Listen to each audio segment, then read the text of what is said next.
From capital Kyiv to Kharkiv to Donetsk, on the front lines, Ukraine is under a barrage of relentless Russian missile and drone attacks, reducing buildings to rubble and leaving a trail of deaths and utter destruction.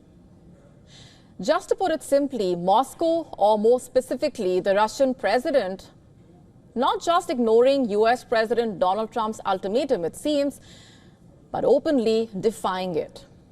At the start of this week, Donald Trump, remember, set a firm deadline of August 8 for Moscow to take meaningful steps towards ending the war.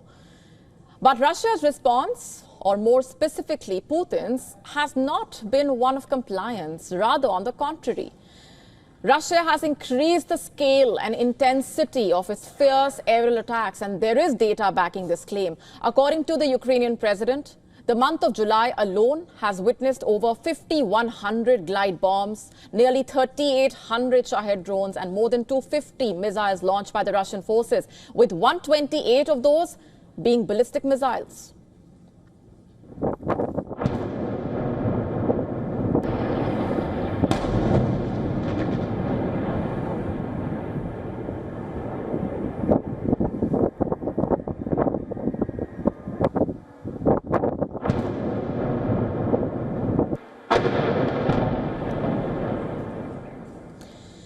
And the past week has been particularly deadly, with Russian attacks reportedly killing over 50 people and injuring dozens more. In a brutal overnight assault on the Ukrainian capital, Russia launched at least 300 drones and 8 missiles. But among the deadliest attacks was a strike using a Russian glide bomb that destroyed part of a residential building in Ukraine's Kramatorsk. At least one person has died, 11 others injured, many are feared trapped beneath the rubble. While on the ground, the fight has intensified in eastern Ukraine. Russian troops claim they have taken full control of Chasiv Yar, a key town in the Donetsk region. Chasiv Yar, remember, has long served as a vital logistics and command hub for the Ukrainian forces in Donetsk. And analysts now are warning that the town's fall would give the Russian forces better access to other strategic locations across the Donetsk region.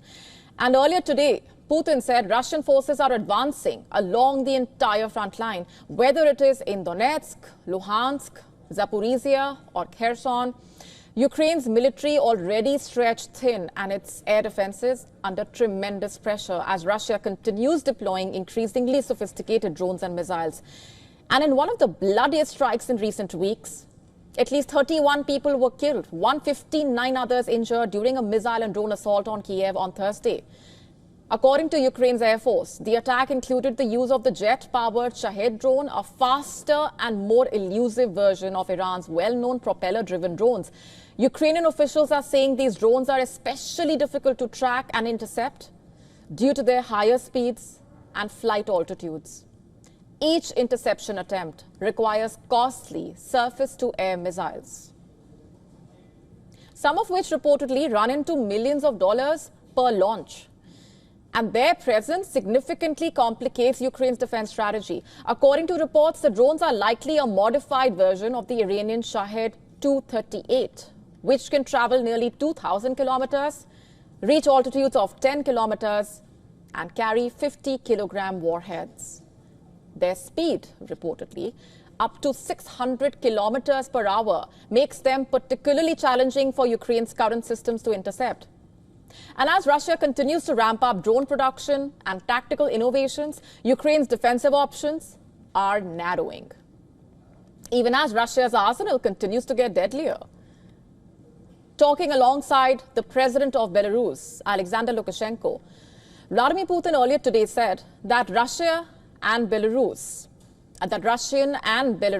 military experts, in fact, have been preparing positions for Oreshnik missile to be deployed in Belarus by the end of the year. Listen to this.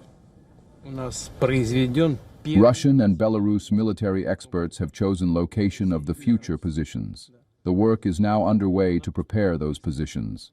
Most likely, we will be through with this matter by the end of the year.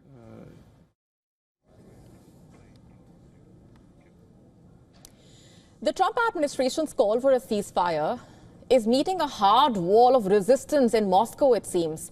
Trump, remember, announced that he is sending the special envoy, Steve Witkoff, to Russia. However, with Moscow showing no signs of restraint, that mission faces steep odds. And Donald Trump appears to be growing more frustrated by the day. I think it's disgusting what they're doing. I think it's disgusting. This is Biden's war. It's not my war. But I said if I get in, I'll try and get the thing stopped. But I think what Russia's doing is very sad. In the meantime, Putin has said that he wants a lasting and stable peace in Ukraine, reiterating that Moscow's conditions for peace remained unchanged. To stay up to speed with the latest news, download the WION app and subscribe to our YouTube channel.